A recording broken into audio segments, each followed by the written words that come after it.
Our national debt is so big, we can't comprehend the bind we've put ourselves in. Let's bring it down to a level we can get our arms around. Here's your friend Johnny. Johnny's a good guy who takes good care of his friends, and he works hard for a living.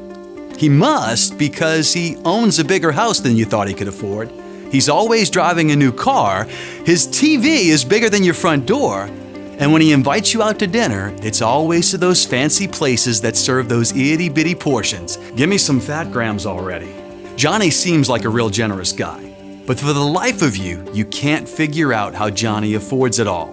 Which brings me to the spending habits of the U.S. government. You see, like Johnny, our government likes to spend taxpayer money taking care of people. For our government and Johnny, all's well until something doesn't go as planned. For Johnny, it was a car accident that kept him out of work for a few months.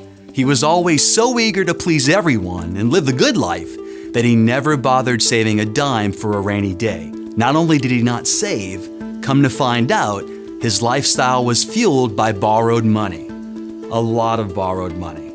That car accident was all it took to make it all come crashing down. And Johnny no longer lives in that big house. He has to hitch a ride to work and watches the game on a little boat anchor TV. Ramen noodles are what's for dinner tonight. Folks, that's the path we're on in America. Like our friend Johnny, our country has no savings and a credit card balance that totals over $60,000 a person. If we began paying down our national debt by $1 million a day, it would take us over 50,000 years to pay it off. 50,000! For the sake of our children and grandchildren, we better start climbing our way out of this pit. And the only way we're going to do that is by reducing our demand for government. Reducing our demand for government starts with able-bodied working-age men. Men, too many of us are taking advantage of our entitlement system. Despite the fact that you can, some of you are choosing not to work. No nation can bear the burden of working-age men choosing to sit on the sidelines.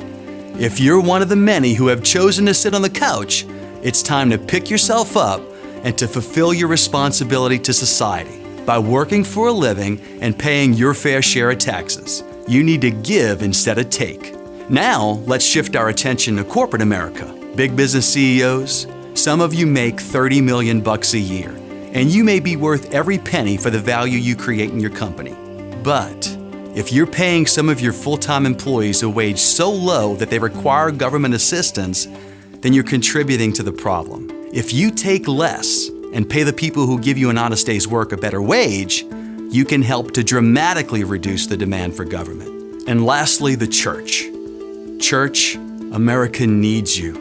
We need you to take government out of the equation by stepping up to serve our widows, orphans, and elderly in a way only you can. We need you to reteach this nation what love and kindness look like.